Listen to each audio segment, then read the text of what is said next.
Bonjour à toutes et bonjour à tous, je suis ravie de vous retrouver pour vous présenter un tarot que j'adore, d'un auteur que j'adore. Il s'agit donc des créations de Patrick Valenza. Donc pour ceux qui me suivez, vous savez que voilà, j'aime beaucoup l'univers de ce créateur qui est un univers moyenâgeux, gothique, hein, voilà, un peu sombre, hein, et il me parle énormément. Donc j'avais acheté le Trionfi della Luna 333 avec le texte en italien, donc il y a quelques années de cela, parce que en italien, parce que je vous expliquerai pourquoi. Donc là c'est le Trionfi qui est sorti il y a quelques années. Je sais plus quand il est sorti exactement.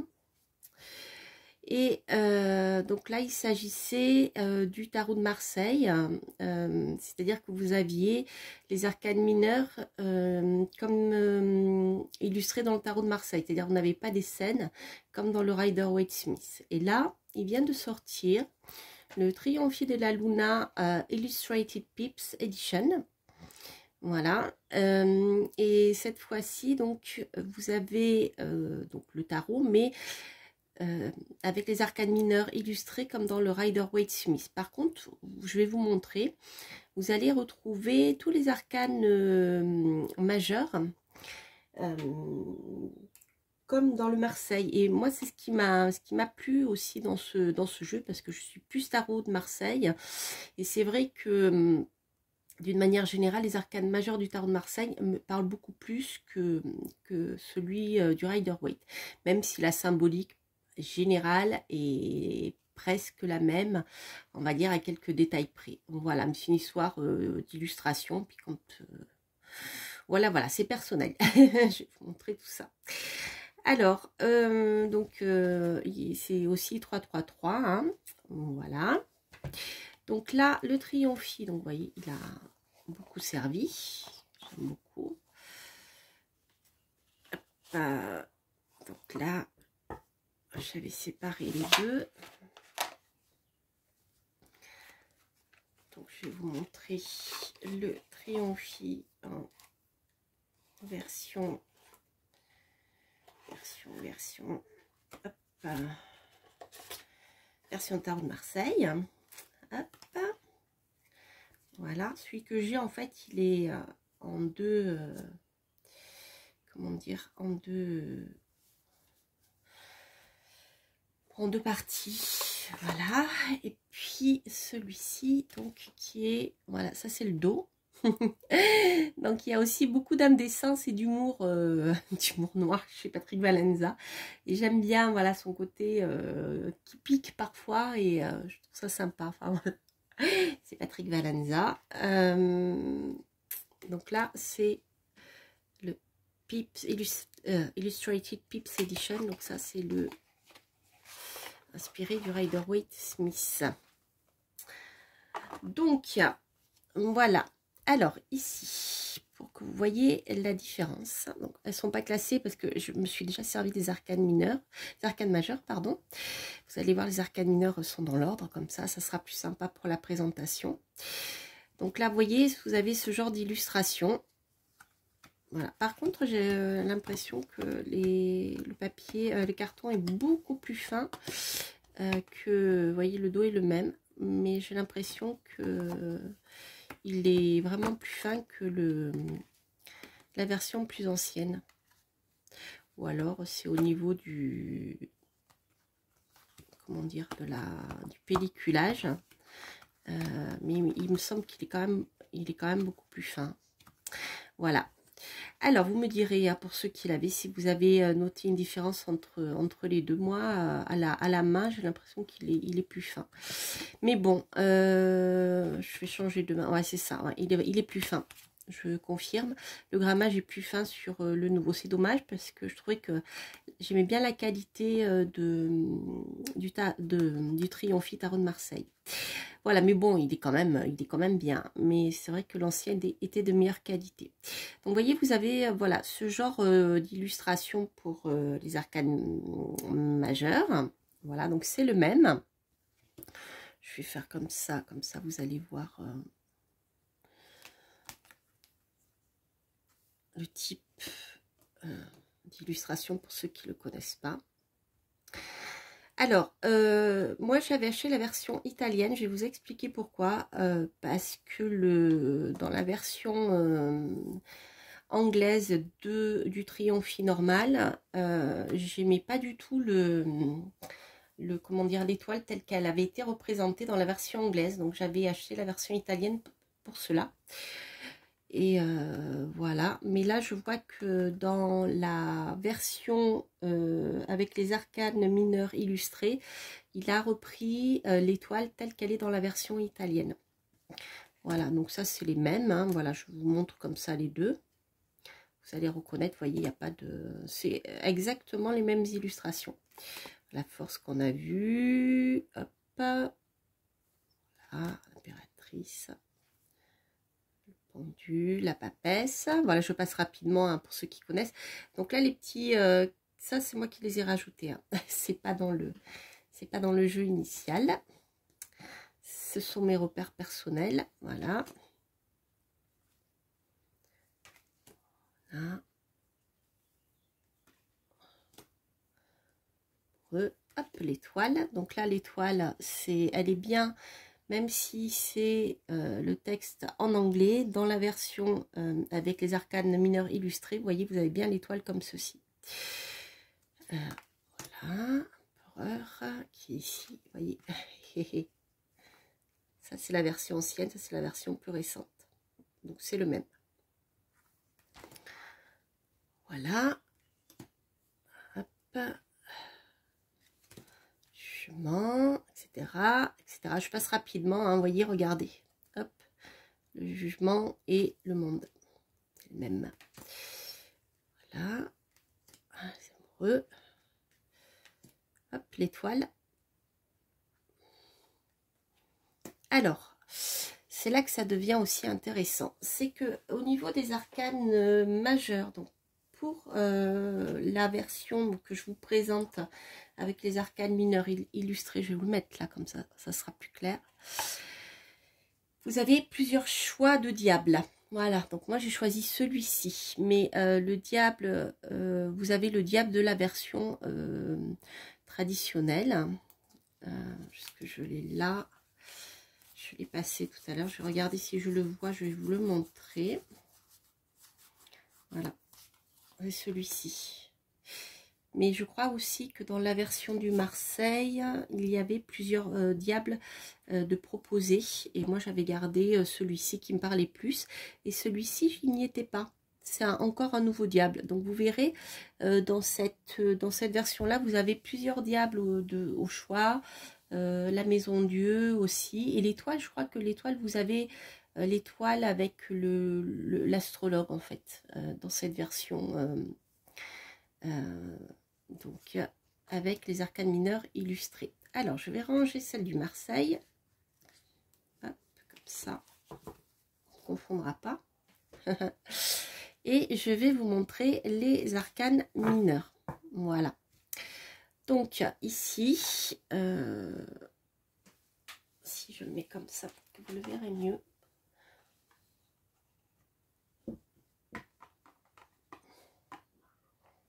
Hop, voilà. Alors, ici, donc elles sont dans l'ordre. Hein. Donc, vous voyez, vous avez donc l'as de bâton, le 2 de bâton. J'adore les illustrations. Il faut aimer, hein, c'est très, voilà, c'est très moyenâgeux en fait, hein, et mais un peu gothique, je trouve aussi. Voilà. Vous voyez, donc vous avez des illustrations. Alors certaines sont, je dirais, sont plus proches des illustrations du Rider-Waite-Smith que d'autres, hein, dans l'esprit. Mais en tout cas, le sens y est, hein, le sens c'est le même. Et j'aime beaucoup ce jeu. Vraiment, je le trouve magnifique. Voilà.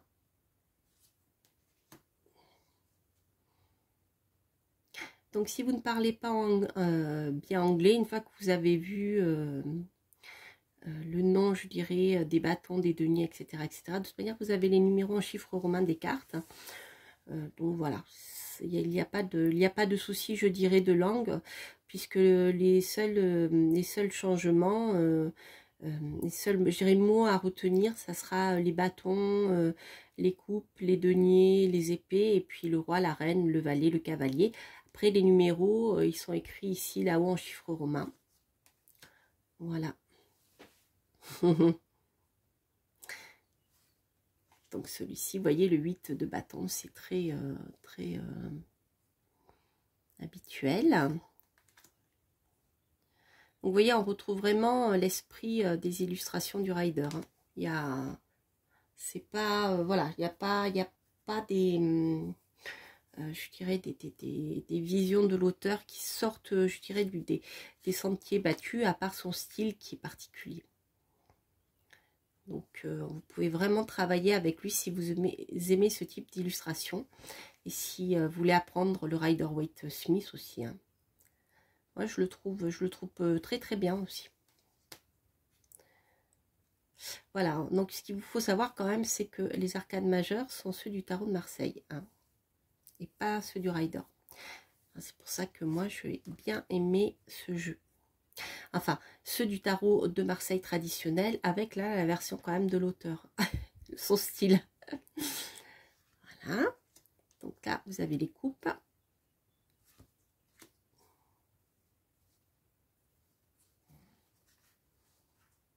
Deux coupes. Celui qui est sur la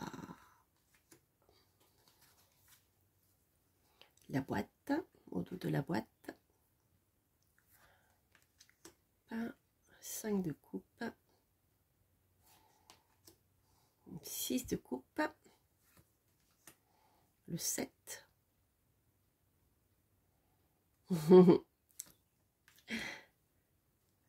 8,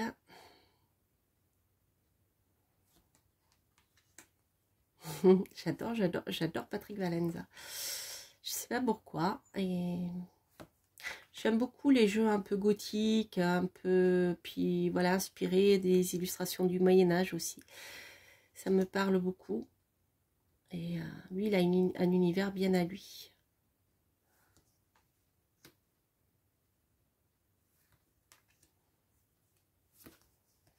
Hop. Alors, je suis contente de vous le présenter parce que j'attendais avec impatience de l'avoir présenté dans l'ordre avant d'utiliser les arcanes mineurs.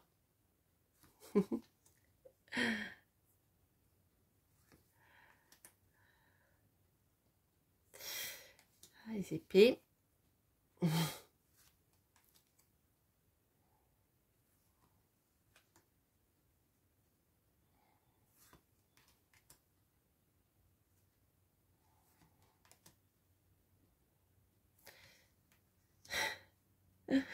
C'est très très particulier Valenza. Moi j'aime bien. Donc là maintenant on a terminé avec les épées. Voilà. Et maintenant on a les deniers. Alors je sais pas si vous avez vu, mais les bordures ne sont pas de la même couleur. Là vous voyez épée, on a du rouge. Hein. Et là le denier on a du vert. Les coupes ça doit être du bleu, je suppose.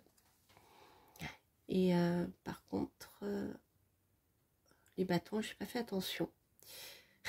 Il y a quelque chose de très facétieux.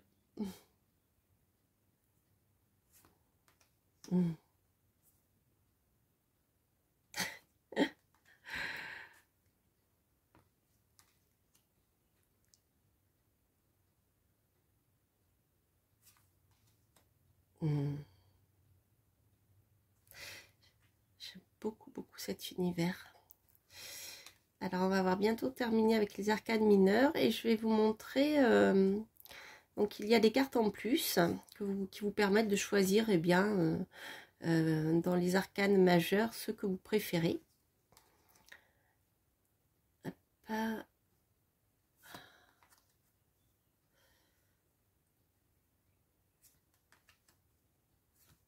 Voilà, donc le jugement, donc ça c'était les arcanes mineures. Donc les cartes que vous avez en plus qui vous permettront de, voilà, de choisir si ça vous parle plus.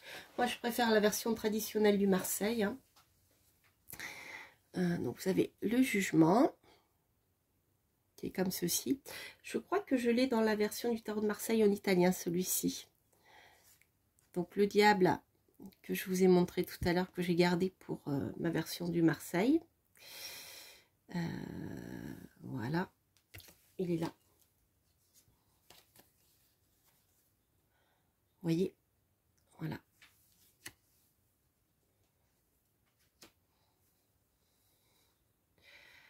Hop. Donc vous avez aussi le diable comme ça. Et vous voyez, il perd un peu de sa signification. Moi, j'aime bien celui-ci parce qu'on n'est pas loin de la signification traditionnelle du Marseille. Je regrette qu'il n'y soit pas dans la version italienne. Celui-ci est beaucoup plus proche, voilà, de la symbolique du diable dans le Marseille. Voilà. Hop.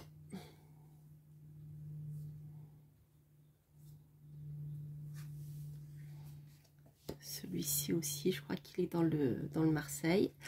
Et voici donc l'étoile, donc quand je vous parlais de l'astrologue. Alors, ce qui me gêne dans cette carte, c'est qu'on perd vraiment la signification de l'étoile sur deux choses qui sont quand même très importantes pour moi. Déjà, l'étoile, si on le prend comme personnage, il s'agit plutôt d'une jeune fille brune. Et d'une jeune fille. Donc il y a une notion de jeunesse. Ici, on a un personnage âgé. Il est habillé, l'étoile est nue. Normalement, l'étoile, c'est le symbole de la nudité. Donc quand vous allez faire un tirage qui va parler du domaine, je dirais, de la santé, eh bien vous allez perdre cette notion-là. Et il y a la notion d'extérieur et de nature. Et ici, il est enfermé. Vous voyez, donc on perd, je dirais, la symbolique traditionnelle du tarot de Marseille. Alors, je ne dis pas que cette carte n'est pas intéressante, hein, puisque c'est une vision du jeu. Donc, il peut en effet renvoyer à l'étoile, au souhait, à l'astrologue, vous voyez, mais l'énergie pour moi à travers l'illustration est vraiment pas la même, donc elle me gêne celle-ci. Voilà, c'est ce que je vous disais tout à l'heure. En fait, je préfère, c'est pour ça que j'ai acheté la version italienne du Triomphi, parce que cette carte me gênait dans la version anglaise. Voilà, ça c'est pareil. Alors ça c'est la Maison de Dieu, c'est une autre version de la Maison de Dieu. Ah, ça me parle moins, mais c'est rigolo. Donc celle-ci c'est pareil. Alors je crois que celle-ci est inspirée d'un tarot de Marseille ancien.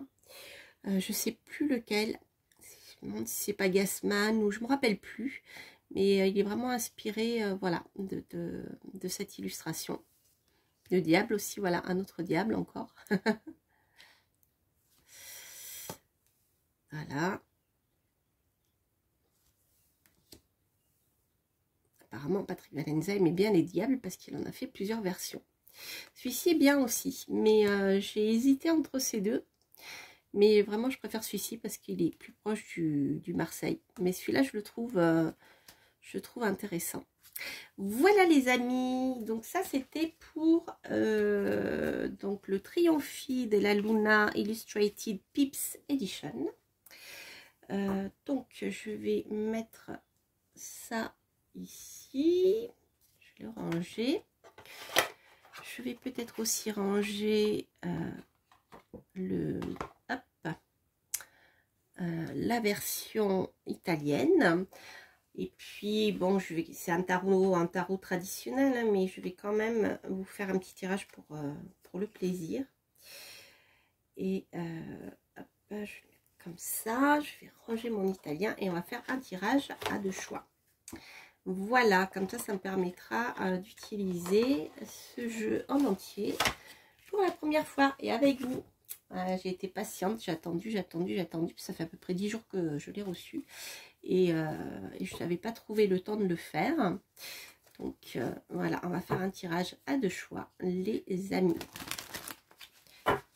Alors par contre, elles sont souples, elles se mélangent bien, mais voilà, j'aurais aimé, je préférais vraiment la qualité de la première édition. C'est pas pareil, c'est pas mais bon, voilà. Hop. les amis. Alors, je vais vous proposer un tirage donc à deux choix. On va prendre le premier choix, l'œil Ouija, que voici, et la rune. Voilà. Donc, je vous laisse réfléchir à une question, celle qui est importante pour vous actuellement. Donc, vous pouvez poser une question et choisir un choix, ou sinon, eh bien, si vous avez deux questions, vous pouvez en poser une par choix. Voilà. Donc, je rappelle hein, que ce sont des tirages généraux. Hein, voilà. Ça ne peut pas parler à tout le monde. Je dis ça parce que j'ai eu un commentaire sur le sujet en disant « Ah, j'ai posé une question sur le domaine sentimental. Finalement, ça m'a répondu par le travail. » Et oui, pour ça, il vous faut des consultations privées si vous voulez des réponses plus précises à vos tirageurs. Quand ça vous parle pas, c'est pas la peine d'insister, c'est que le message n'était pas pour vous. Voilà, dans ce genre de tirage, hein, soit ça vous parle, soit ça provoque quelque chose en vous qui est positif ou négatif, mais qui, voilà, vous sentez que le tirage vous parle parce que ça accroche avec comment dire, des situations de votre vie, ça vous parle. Si ça vous parle pas, c'est que c'est pas fait pour vous, donc ça n'a pas du tout d'insister, ni de chercher d'explications compliquées. Voilà, c'est comme ça que ça marche pour les tirages généraux, les amis. Alors, hop, voilà, donc on va faire, je vais tirer une carte, ou deux, je vais voir. Donc on va commencer par l'œil Ouija. Hop. Et ensuite... continuer avec la rune. Allez, voyons voir ce que va nous dire le magnifique Triomphi de Patrick Valenza. Alors, nous avons le Nine of Swords. Alors, les amis, ici, c'est une carte qui nous parle de cauchemars, d'insomnie. Si actuellement, vous faites des cauchemars, si vous avez du mal à dormir, si vous êtes anxieux, je dirais que c'est peut-être le moment de faire un peu de yoga, de lâcher prise, d'aller vous promener en forêt parce que vous avez un mental qui travaille trop. Ici, c'est des soucis en fait qui se sont accumulés hein, et donc je l'interprète vraiment en fonction du Rider-Waite, hein, je précise.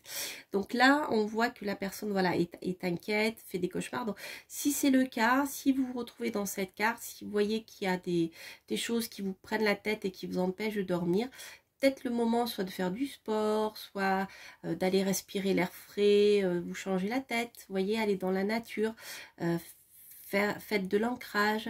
Mais là, c'est un mental qui travaille trop ici. Hein. Donc, il y a plusieurs méthodes hein, pour faire stopper, je dirais, ce mental. Je vous en donne quelques-unes, hein, mais il y en a d'autres. Je sais qu'en homéopathie, il existe aussi, voilà, en fonction de votre état voilà des traitements homéopathiques qui sont très efficaces pour voilà ce cas d'anxiété en fait. Donc après pour ça il vous faut voir un homéopathe. Voilà, mais donc si c'est le cas, si vous avez ici un mental qui travaille beaucoup trop et finalement vous cogitez, vous n'arrivez pas à sortir de situations qui vous stressent mais qui finalement ne sont peut-être que dans votre esprit et ne sont pas forcément réels, ou je dirais le blocage, c'est vous qui l'entretenez en ruminant, vous voyez. Ça peut être quelque chose comme ceci. Alors, pour la rune, la reine de bâton. Alors, la reine de bâton, les amis, ça peut vous parler d'une femme autour de vous qui peut être chef d'entreprise, qui peut être très active, qui peut être aussi très sexy. C'est une carte qui nous parle aussi de bien maîtriser, d'être actif et de mettre les choses en place dans un domaine de votre vie. Donc ça peut être un domaine professionnel puisque c'est une carte qui va nous parler aussi d'action, de prise d'initiative voilà, de femme d'entreprise, hein, qui crée son entreprise et qui la gère. Mais ça peut être aussi une carte qui est très favorable si vous êtes en train de développer quelque chose, un projet. Donc ça peut être une entreprise, mais ça peut être un projet, à quel qu'il soit. À partir du moment où vous agissez, avec la reine de bâton, ici on a la réussite, la maîtrise des choses. Voilà, il y a une belle maîtrise, je dirais, du feu intérieur et de l'action. Donc si vous êtes un signe de feu, c'est une carte qui peut vous représenter, par exemple, ou qui peut représenter l'énergie qui actuellement peut vous décrire, ou l'énergie dans votre vie. Voilà. Donc c'est une carte qui est très favorable pour tout ce qui est mise en place d'action pour pouvoir développer des affaires sur le plan professionnel ou des projets, etc., etc. Voilà les amis pour ce tirage. Donc il s'agissait du Triomphe de la Luna, la version Illustrated Pips avec donc les arcanes mineurs illustrés comme dans le Rider-Waite. Et donc